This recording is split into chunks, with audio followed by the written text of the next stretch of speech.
Hello.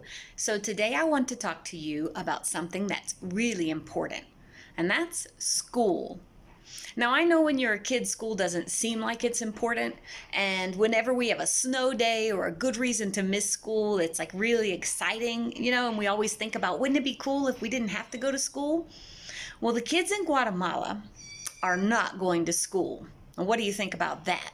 So let me tell you what's happening here. Our school year is different than the school year in the United States. We start in January and we end in October. So this means that last year when the pandemic started, we were just starting our school year and our kids had to do distance learning for almost all the school year last year. And this year in January, they started doing distance learning again. So this is the second school year in a row that our kids have not been to school. Now, here's the thing. For a lot of these kids, distance learning just doesn't work.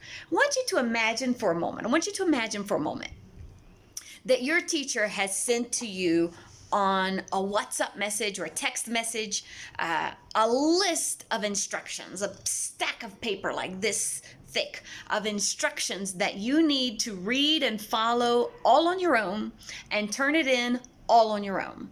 Let's imagine for a moment that you have to learn some new ideas in math or some different things in science that you've never heard of before, and all you have is a stack of papers and a list of instructions. Now I want you to imagine that you don't have any internet, so you can't even get to those instructions. When you finally are able to download all that information and you look at it all and it's a little bit confusing and you don't know what the teacher's trying to say, who do you turn to for help? You go to your mom, right? Moms are great. Well, you go to your mom in this case, and guess what? Mom doesn't know how to read, and she can't help you. Or mom and dad never got past the 4th or 5th grade, and they don't know what to do. And they don't understand the schoolwork either. Isn't that difficult? So a lot of kids in Guatemala are in that situation right now. And so what they've done is many of them just stopped going to school altogether. It was just too hard. It was just impossible. They don't have internet at home. They maybe don't have computers for sure. They don't have printers. There's no way for them to print out the information that they need. It was just too hard to continue, so they quit. Now,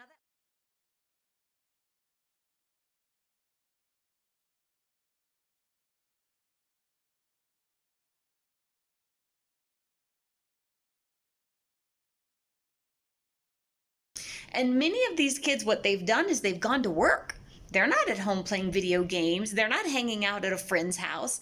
They're working a real job. So they've left school and they've started working. And these are kids that are never going to go back to school again. And so what we're doing in Brazos Abiertos is we are opening up our ministry base so that they can come in and use our internet and use our computers and use our printers, and our staff helps them with their homework, helps them understand the assignments, helps them with everything that they need to do so that they can stay in school. Now,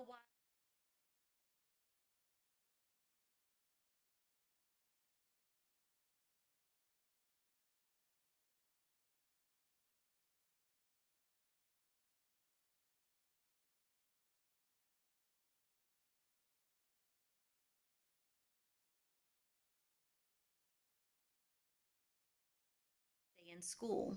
Now, while nearly 50% of the children in Guatemala have dropped out of school this year, and that's a lot of children, all of the children in our program are staying in school and staying plugged in, and we're giving them all the help that we can. So that's something that we're doing this year to make a difference here in Guatemala.